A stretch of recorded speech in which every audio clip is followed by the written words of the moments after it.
ketika kita tidak bisa melakukan hal-hal yang besar dan hebat, maka lakukanlah hal-hal yang kecil dengan cara yang hebat agar bisa menjadi besar. Bagi anak-anak ataupun remaja-remaja produktif nanti, yuk mulai dari sekarang gitu ya Kang, untuk terus bisa berkontribusi gitu bagi kemajuan Indonesia, bisa jadi agent of change gitu ya Kang, bagi kemajuan Indonesia. Pokoknya mah sangat optimis, asalkan dimulai dari sekarang gitu ya Kang, tanpa menunggu nanti, kita mulai dari sekarang untuk menghadapi Indonesia Emas di tahun 2045 nanti.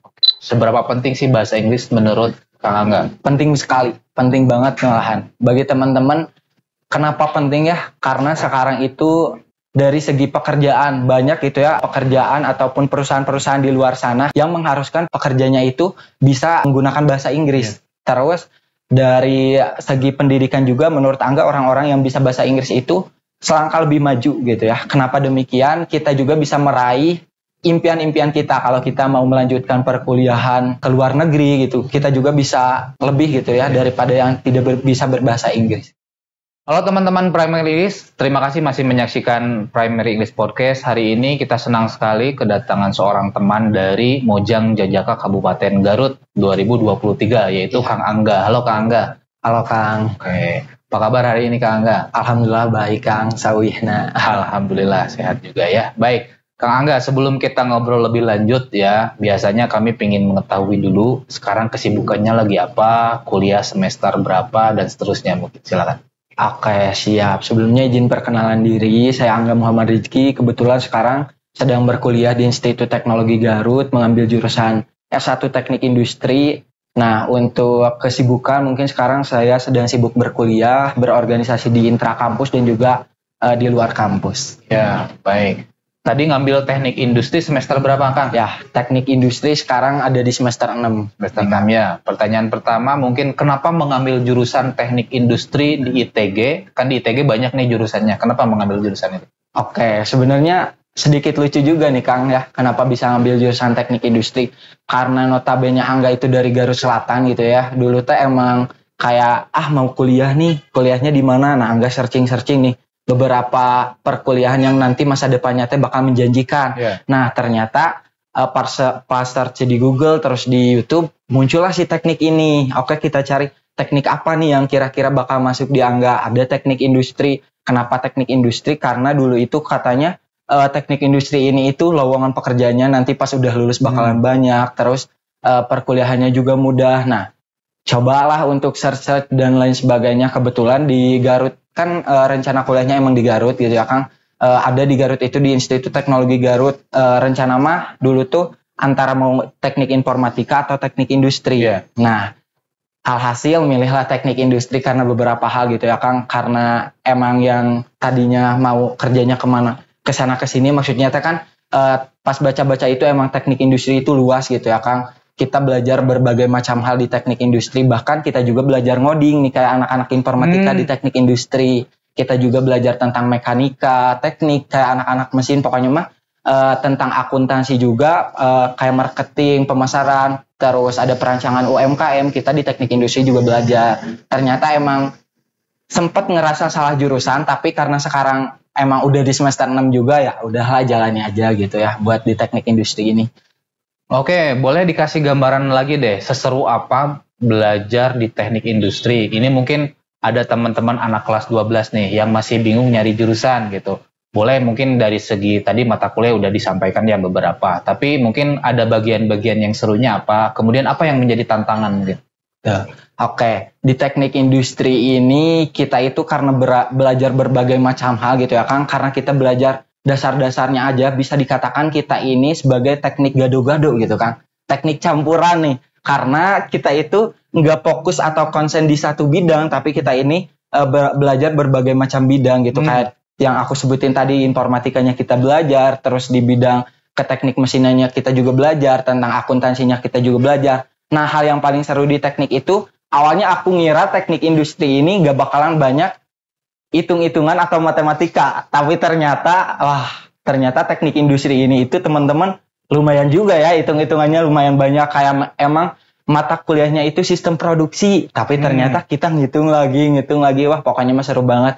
Terus hal yang bikin seru itu kita ada praktikum ya, salah satu praktikum itu namanya sistem produksi juga, nama praktikumnya sistem produksi. Kita waktu itu belajar tentang mesin ya, mesin kayak mesin bubut dan lain sebagainya. Kita disuruh bikin satu produk. Bahkan praktikum itu teh kita sampai jam 11 malam nih Kang. Kita seru-seruan bareng teman-teman di kampus karena emang kayak kita belajar statistik aja. Kita dulu pas zaman aku mah masih manual ya Kang, ada yang ditulis dan juga ada yang menggunakan aplikasi. Sebelum ke aplikasi kita nulis manual dulu, hampir 180 atau 200 lembaran gitu ya. Kita nulis dalam waktu berapa bulan ya, itu teh semua hitung-hitungan dan ada deadline-nya masing-masing gitu Kang. Jadi lumayan agak ketekan tapi emang seru juga gitu buat pengalaman di masa depan gitu, karena wah pokoknya mah buat kalian teman-teman yang mau ke teknik industri sok dijamin seru gitu ya. Iya. Kalau dari segi teori dan praktek itu berapa persen? Teori dan praktek 60% praktek kayaknya, 40% teori. Oke, kita jadi teknik nih industri. kayaknya bagi teman-teman yang suka praktek itu cocok di teknik industri. Tapi betul. tadi pesannya siapkan juga matematikanya. Ya, betul banget. Karena hampir di setiap semester kita ada praktikumnya Kang. Oke, dan selalu ngitung ya. Ya, begitulah. Tapi tadi menarik juga ya, ternyata belajar juga ngodingnya ada ya? Ada, kita belajar ngodingnya juga. Belajar ngoding di semester 2 kalau nggak salah, tapi kita hanya belajar dasar-dasarnya, kayak kita dikenalin aplikasinya, kayak gitu sih. Oke, pakai Python atau pakai apa? Pakai Python sama C++. Oh, C++ ya. Oke, jadi C++ masih tetap relevan saat ini ya. Oke. Jadi ya ini sedikit gambaran nih bagi teman-teman yang masih bingung kuliah apa, mungkin nanti lebih lanjut bisa nanya-nanya juga ke Kang. Ya, Kang ini ya bisa nanya lewat Instagram mungkin nanti ya. Baik, kita lanjut Kang Angga. Pertanyaan selanjutnya mungkin tentang Moka nih. Gimana ceritanya seorang Angga bisa masuk ke ajang Mojang Jajaka ini? Nah, buat ikutan Moka sendiri, Angga daftar di akhir-akhir sih. Di akhir-akhir karena pertama itu setiap orang itu pasti merasakan ketidakpercayadirian. Nah, Angga juga sama merasakan hal itu terlebih dahulu sebelum Angga mendaftarkan diri menjadi Mojang Jajaka Kabupaten Garut. Tapi setelah dipikir-pikir, kenapa enggak kita coba aja dulu buat ikutan Mojang Jajaka ini. Siapa tahu rezeki kita, siapa tahu milik kita ada di sini. Toh kita juga gak tahu gitu ya Kang. Nah, alhasil Angga daftar dan alhamdulillah lolos gitu ya ke beberapa tahap, ke semifinalis, finalis, dan alhamdulillah bisa bergabung menjadi Mojang Jajaka Kabupaten Garut. Oke, mungkin boleh cerita deh proses Angga ya, mulai dari mungkin administratif seperti apa, kemudian tahap selanjutnya apa, supaya nih teman-teman yang sedang menyaksikan, yang persiapan mau ikut di 2024, ya mereka sudah ada persiapan ya. Apa yang perlu dipersiapkan dari A, B, C-nya deh menurut? Yang pertama dulu itu kita menyiapkan identitas kayak KTP dan lain sebagainya gitu ya untuk kategori dewasa, karena kebetulan Angga ada di kategori dewasa. Terus setelah itu kita diarahkan buat photoshoot karena photoshootnya udah tersedia dari Paguyuban Mojang Jajaka. Jadi kita photoshoot dulu, nanti dicetak, kita melakukan registrasi ya di sana. Nanti ada juga dari panitianya. Kita registrasi, udah itu kita nunggu sekitar 3 hari kalau nggak salah ya buat ke audisi yang offline. Nah, Angga audisi waktu itu di Pendopo Kang, di Pendopo. Nah, setelah Angga audisi di Pendopo, disaring menjadi 44 besar atau 44 pasang. Nah, waktu itu belum dipasangin tapi ada sekitar 20 laki-laki, 20 perempuan gitu ya dari kategori dewasa dan remaja juga. Jadi totalnya ada 80 gitu kan. Ada totalnya sekitar 80-an lah. Kurang lebih ada sekitar 80-an. Kita lanjut ke waktu itu yang daftarnya hampir 400 pasang angkatan Angga, disaring jadi 80 orang tadi. Kita lanjut ke babak semifinalis. Di babak semifinalis kita melakukan karantina mingguan. Kalau gak salah sekitar 2-4 pertemuan di karantina mingguan. Ada beberapa materi kita belajar di sana. Terus setelah itu kita lanjut ke babak finalis. Nah, di finalis ini kita dipilih ada 10 pasang putra dan 10 pasang dari remaja dan juga dewasa. Karena kebetulan waktu itu juga ada yang pot gitu Kang, ada jalur pot. Nah, diambil 2 pasang dari jalur pot tersebut. Jadi totalnya kita ada 44 orang yang menjadi finalis di Mojang Jajaka Kabupaten Garut. Apa yang menjadi tantangan waktu kemarin? Apakah dari Unjuk Kabisa atau apa nih? Nah, untuk tantangannya sendiri, ya betul Kang, dari Unjuk Kabisa, karena yang pertama kalau disuruh nyanyi Angga belum bisa nyanyi gitu, suaranya pas-pasan, disuruh main musik juga ya kurang gitu, suruh nari apalagi gitu ya. Otomatis harus mencari bakat-bakat lain gitu ya Kang. Kayak puisi dan lain sebagainya kan kemarin itu bukan tidak diperbolehkan, tapi dipersilakan untuk mencari bakat-bakat yang lain terlebih dahulu. Nah, kebetulan Angga kan gabung di UKM Seni dan Budaya Institut Teknologi Garut. Ada kakak tingkat lah yang bantuin Angga buat dorong kayak, nah sekarang mah mending kita nari aja weh. Nari, tapi narinya bukan nari yang beneran nari, tapi kita nari yang memvisualkan gitu. Bahwa tarian ini itu menceritakan tentang kisah apa gitu. Nah, semacam pantomim mungkin ya? Atau beda lagi? Beda lagi sih, bukan semacam pantomim, apa namanya teh? Teatrikal bisa sih. Teatrikal. Tari teatrikal kayak gitu. Nah, kebetulan kemarin Angga ngambilnya teh cerita dari Garut Selatan, di daerah Pamempek ada yang kayak cerita Prabu Siliwangi kayak gitu. Angga ngambil ceritanya itu buat dideskripsiin di tarian Angga. Jadi karena kan kalau kita nari yang kayak jaipongan gitu mah kan udah ada alurnya gitu ya, harus benar-benar gitu. Kalau ini mah kan kita bisa improve dan lain sebagainya. Itu sih tantangannya. Jadi mungkin ini salah satu tips juga ya, kita harus pinter-pinter nyari terutama bagian Unjuk Kabisa ya. Iya, betul banget. Karena kan ya tadi Angga sampaikan kalau nari kan kayak nari daerah, kita perlu benar-benar tahu gerakannya ya. Gitu ya. Kalau nyanyi ya apalagi ya, suara betul banget. Dan seterusnya gitu. Jadi ini salah satu tips juga nih barangkali. Jadi dengan persiapan yang singkat ya, berapa lama tuh persiapan? Sebenarnya kita dikasih tahu teh udah dari H-2 minggu sih. Tapi karena ada beberapa kegiatan juga kayak kuliah, terus ada pertemuan mingguan juga di Mojang Jajakannya, jadi berbentrokan waktu, alhasil H-3 kita baru belajar gitu. Jadi teman-teman nih, barangkali masih ada yang ragu gitu ya. H-3 pun bisa jadi masuk loh, bisa masuk ya. Jadi jangan ragu. Yang penting coba dulu gitu ya. Yang penting niatnya ya Kang. Betul, mudah-mudahan masuk. Baik, selanjutnya nih Kang Angga, dari sekian program ya, dari sekian program yang sudah dijalankan oleh Angga gitu ya, kan ini kan baru setengah jalan mungkin ya dari penugasan setahun, ya 6 bulan ke depan lagi. Program apa yang paling seru dan yang paling menantang menurut Angga? Program yang paling seru di Paguyuban Mojang Jajaka menurut Angga ada Moka Uninga. Moka Uninga, Mojang Jajaka Ulin Ngaprak di Garut. Nah, di Moka Uninga itu kita dibagi beberapa kelompok, terus si kelompok ini itu harus menjelajah ke beberapa daerah yang udah ditentukan. Semisal Angga ke bagian daerah Wanaraja. Nah, kita gali potensi wisata, ada sabah karya, sabah budaya apa sih yang ada di Wanaraja yang bisa kita ulik dan bisa kita gali. Otomatis satu kelompok ini kan banyak nih orang-orangnya, pasti bergelut dengan kesibukan masing-masing. Kita ngatur jadwalnya kayak gimana, terus keberangkatannya kayak gimana, kita teknisnya di sana kayak gimana. Wah, pokoknya mah pas udah di sananya mah seru sih. Kemarin kebagian kemana berarti? Kemarin kebagian di Samarang kebetulan. Karena ada apa di sana? Di Samarang itu ada Angga ngambilnya sabah wisata. Di sana itu ada pusat konservasi elang. Yang belum diketahui betul. Ya. Karena banyak banget orang-orang yang belum tahu gitu bahwa di Samarang itu ada pusat konservasi elang. Di sana itu banyak banget, hampir ada 116 gitu ya kalau gak salah. Di sana itu ada beberapa elang, ada juga yang dipiara atau direhabilitasi gitu, yang nantinya bakalan dilepaskan lagi. Terus ada juga yang emang udah mengalami kecacatan dan bisa kita lihat sendiri. Nah, yang di display yang bisa dilihat sama kita itu emang elang-elang yang sudah tidak layak untuk dilepaskan lagi gitu. Jadi banyak. Videonya sudah di-up? Nah, kebetulan buat Samarang ini belum. Kemarin kita baru up yang Cisurupan. Berarti nanti ditunggu aja mungkin ya. Nanti barangkali pingin melihat lebih detail videonya di Instagramnya Moka Garut. Ya, ditunggu berarti tentang konservasi elang. Ya. Kalau tantangannya Kang, selama ini barangkali mungkin ini bisa jadi tips dan trik bagi teman-teman untuk istilahnya menghadapi tantangan yang selama dijalani.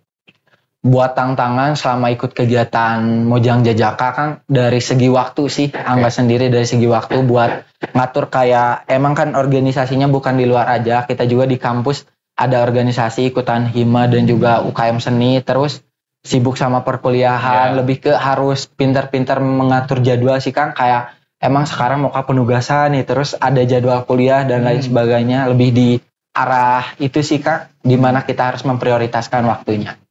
Jadi mungkin ada tips nggak bagaimana sih seorang Angga memanage waktunya? Apakah pakai aplikasi atau gimana nih?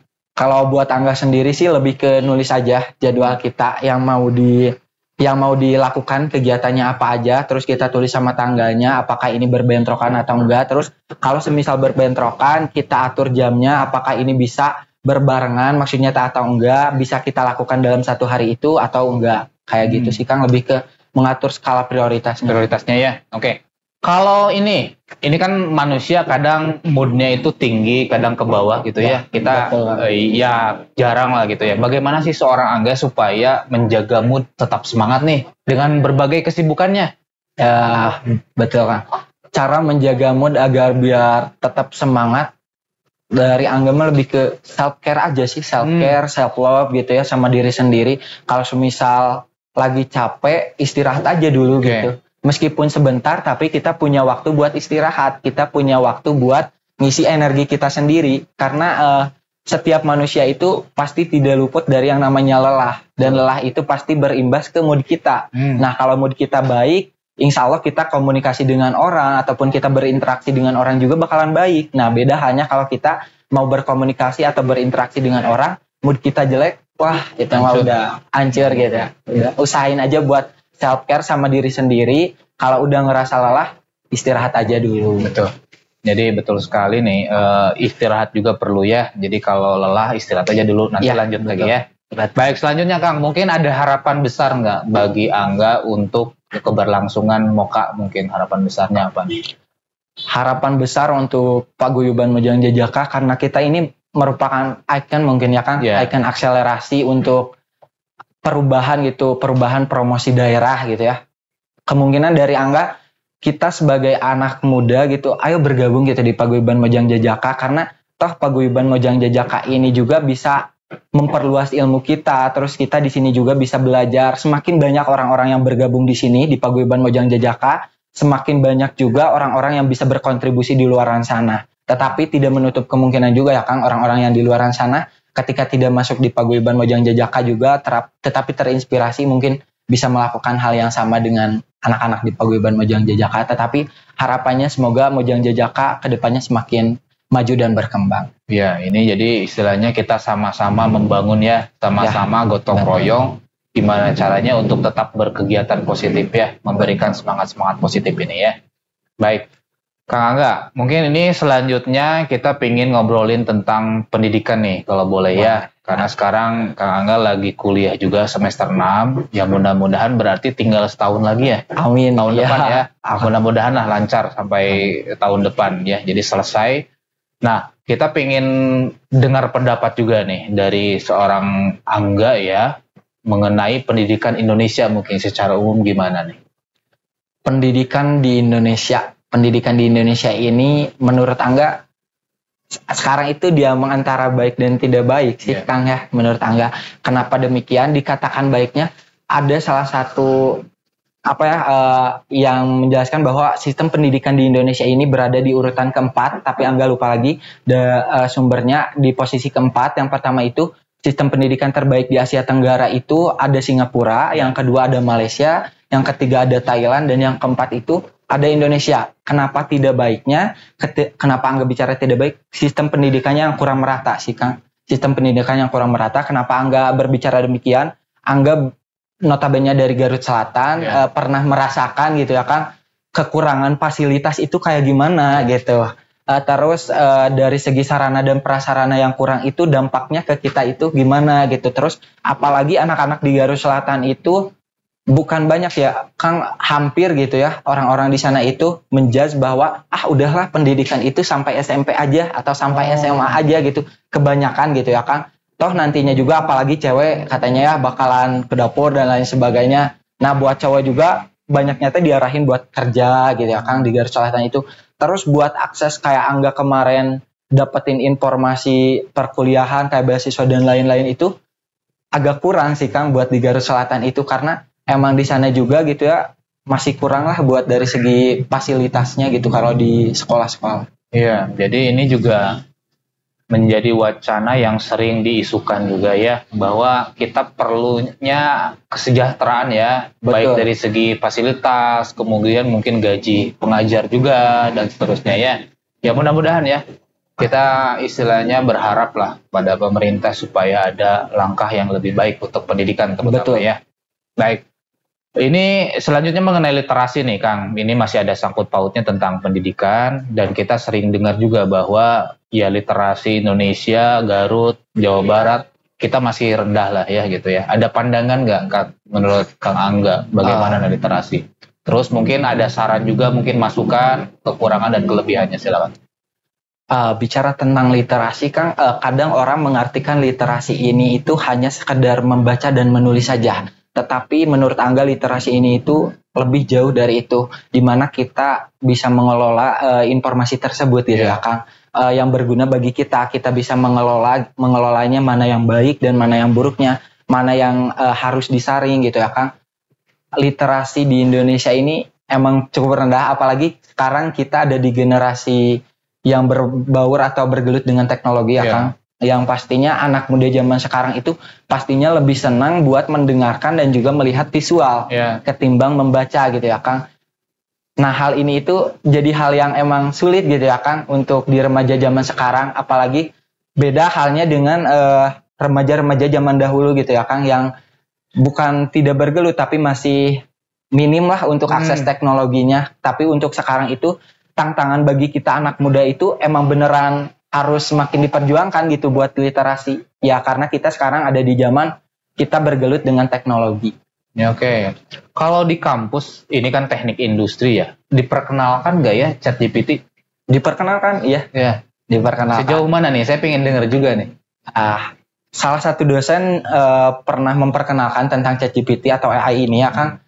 Ini juga emang membantu gitu bagi kita mahasiswa gitu ya, apalagi di teknik industri, karena sekali kita search banyak gitu ya muncul, tapi hal ini juga bisa jadi bumerang gitu bagi kita ya Kang. Jadi malas. Iya, jadi malas gitu. Kalau keseringan kita pakai ChatGPT, ya otomatis otak kita pasti bakalan jarang gitu ya Kang buat digunakan. Beda halnya kalau kita mikir sendiri gitu. Terus di ChatGPT juga ada beberapa kata atau beberapa yang belum pali juga sih Kang. Jadi kalau di search ulama gitu ya, ada beberapa yang ini itu ternyata kurang, masih harus jangan diambil mentah-mentah gitu ya. Bener.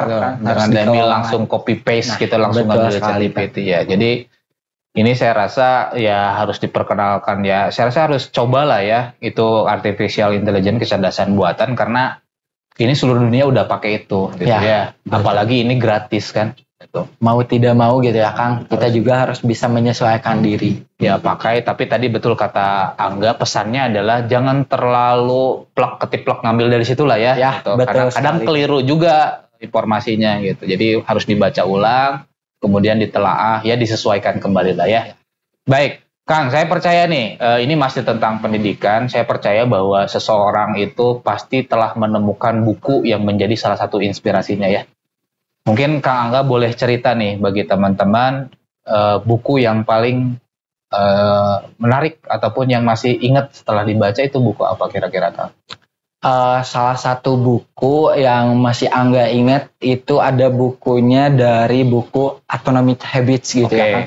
Atomic Habits, Angga lupa lagi buat si penulisnya, tapi di situ Angga belajar gitu ya bahwa emang diri kita itu diberlakukan dari diri kita sendiri gitu. Dari mulai kita keseharian hidup, menata hidup dan lain sebagainya, belajar kayak mendisiplinkan gitu ya Kang, untuk habit kita hidup itu harus kayak gimana nih yang baik itu. Kita harus membuang habit yang emang benar-benar buruk, kita juga memilah habit yang benar-benar baik bagi diri kita gitu ya Kang. Nah dari situ itu benar-benar kayak ngerubah gitu ya Kang. Kayak kita itu emang beneran harus ngerubah habit kita yang buruk gitu, biar kedepannya kita juga semakin berkembang dan maju. Oke, jadi ya itu mungkin teman-teman yang barangkali misalkan belum pernah membaca, saya rasa itu bisa jadi salah satu rekomendasi ya. Kang. Bagaimana caranya kita membentuk kebiasaan positif dengan hal-hal kecil ya. Iya. Itu ya. Oke, keren. Baik Kang, selanjutnya karena kita primary English Kang, jadi saya ingin dengar juga pendapat mengenai ke bahasa Inggrisan. Seberapa penting sih bahasa Inggris menurut Kang Angga? Seberapa penting bahasa Inggris? Penting sekali, penting banget malahan. Bagi teman-teman, kenapa penting ya? Karena sekarang itu menurut aku orang yang bisa bahasa Inggris itu orang-orang yang cerdas dan wawasannya bakalan semakin luas. Kenapa demikian? Banyak banget buku-buku di luaran sana dari internasional yang menggunakan bahasa Inggris gitu. Kalau kita stuck di bahasa Indonesia, wawasan kita juga ya bakalan stuck di situ gitu. Beda dengan orang-orang yang bisa berbahasa Inggris, pasti wawasannya lebih luas. Mereka dapat membaca buku-buku hebat di luaran sana yang menggunakan bahasa Inggris. Terus selain itu juga dari segi pekerjaan banyak gitu ya, pekerjaan ataupun perusahaan-perusahaan di luar sana kayak Gojek dan lain sebagainya gitu ya, yang mengharuskan pekerjanya itu bisa menggunakan bahasa Inggris. Terus dari segi pendidikan juga menurut Angga orang-orang yang bisa bahasa Inggris itu selangkah lebih maju gitu ya. Kenapa demikian? Kita juga bisa meraih impian-impian kita kalau kita mau melanjutkan perkuliahan ke luar negeri gitu. Kita juga bisa lebih gitu ya daripada yang tidak bisa berbahasa Inggris. Oke, jadi untuk persiapan beasiswa, kerja dan seterusnya ya. Betul. Oke, baik. Kang, ini masih beririsan juga nih. Ini persiapan bahasa kan salah satunya yang harus kita persiapkan menyongsong Indonesia Emas. Betul. Ya, ini mungkin di kalangan generasi Angga sering dengar juga nih bahwa Gen Z ya nanti akan menjadi salah satu penyumbang terbesar ya demografis di tahun 2045. Seoptimis apa Kang Angga melihat Indonesia tahun 2045? Sangat optimis sih Kang. Terutama di tahun 2045 nanti kan kita bakal mengalami bonus demografi nih Kang ya. Semoga bonus demografi ini membawa hal positif gitu ya bagi kita, bagi anak-anak ataupun remaja-remaja produktif nanti. Yuk mulai dari sekarang gitu ya Kang, untuk terus bisa berkontribusi gitu bagi kemajuan Indonesia, bisa jadi agent of change gitu ya Kang, bagi kemajuan Indonesia. Pokoknya mah sangat optimis, asalkan dimulai dari sekarang gitu ya Kang, tanpa menunggu nanti, kita mulai dari sekarang untuk menghadapi Indonesia Emas di tahun 2045 nanti. Oke, jadi semangatnya sama ya. Kita siapkan bareng-bareng gitu ya. Kita selalu istilahnya hayu bebarengan gotong royong untuk mempersiapkan generasi 2045. Jangan sampai nanti 2045 jadi masalah juga ya. Betul. Karena sekarang kan banyak nih angka pengangguran sekarang kan lagi tinggi juga nih. Jangan sampai nanti di 2045 semakin tinggi. Semoga berkurang ya. Amin. Gitu ya. Semangatnya sama-sama. Baik, nextnya apa nih buat Kang Angga selanjutnya? Rencana-rencana ke depan. Selanjutnya mungkin sekarang mau, karena udah semester 6 juga, mulai nyusun-nyusun kayak cari-cari referensi skripsi gitu ya Kang, biar cepat lulus gitu ya. Harapannya sih lulus di tahun yang emang udah ditentuin gitu ya. Jangan sampai lebih semester gitu ya. Terus buat kedepannya semoga bisa berkontribusi terus gitu ya bagi Kabupaten Garut terutama ya. Mau dalam hal apapun itu, yang penting positif dan bisa memberikan dampak untuk Kabupaten Garut. Gas gitu Kang. Sip. Iya, mudah-mudahan lancar ya semuanya. Amin. Ya. Baik, Kang, ini mungkin pertanyaan terakhir Kang dari Primary English. Mungkin ada pesan nggak buat teman-teman yang sedang menyaksikan? Sekaligus mungkin closing statement dari Angga. Ya, buat teman-teman semuanya yang sekarang ada di media sosial mungkin ya Kang, satu dari saya, ayo kita mulai dari sekarang untuk Indonesia Emas di tahun 2045. Jangan sampai 2045 menjadi penyesalan bagi kita. Saya pernah ada satu ini ya Kang kata-kata, ketika kita tidak bisa melakukan hal-hal yang besar dan hebat, maka lakukanlah hal-hal yang kecil dengan cara yang hebat agar bisa menjadi besar. Ya, betul sekali. Jadi menarik ya. Jadi kalau misalkan mau membuat hal besar ya kecil aja dulu gitu ya. Kecil-kecilan aja. Jangan bermimpi besar tapi nggak ngelakuin apapun gitu ya. Menghayal terus. Baik, Kang Angga nuhun pisan ya untuk hari ini. Ya mudah-mudahan doa kami juga tadi selaras ya, istilahnya kuliahnya lancar. Amin. Itu yang utama ya. Jadi selesai 4 tahun selesai gitu. Skripsinya lancar. Kemudian paguyuban Mojang Jajaka juga ya lancar untuk segala kegiatannya. Ya. Berikut mungkin rencana-rencana ke depan Angga ya. Sukses selalu ya. Amin. Nuhun ya Kang Angga. Siap, sama-sama Kang. Oke, baik teman-teman, itulah Angga dari Mojang Jajaka Kabupaten Garut 2023. Terima kasih.